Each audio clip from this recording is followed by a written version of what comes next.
ეს ფილმი მე მგონია რომ არის ერთ-ერთი ყველაზე გავლენიანი ფილმი თანამედროვე კინოში.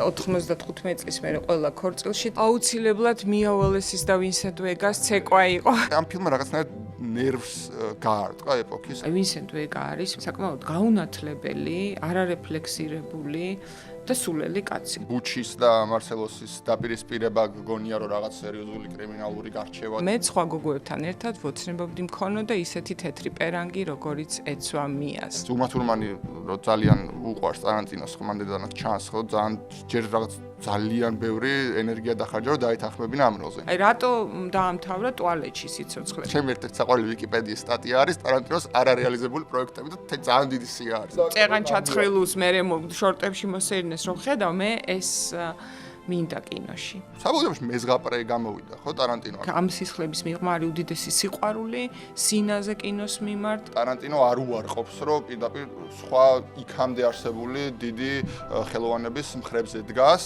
მან ჩანს როგორი კეთილი კაცია. გონია რომ ქართული ფილმების ნანახი ექნება. აი გონია რომ შეიძლება ოთარიოსელიანის ფილმები ნანახი კონდეს იმდენად ყველაფერი ნანახი აქვს. სკამსაკეთებ ფილმს ლექს წერ თუ გზას აგებ რა სიყვარულსაც დებ ეს გიბრუნდება. ოდესმე თუ არ ვიცი ან მე ან შენ თუ გაგიმართლებს და სამი შევხვდებით. კვენტინ ტარანტინოს Pulp Fiction, ანუ მაკულატურა.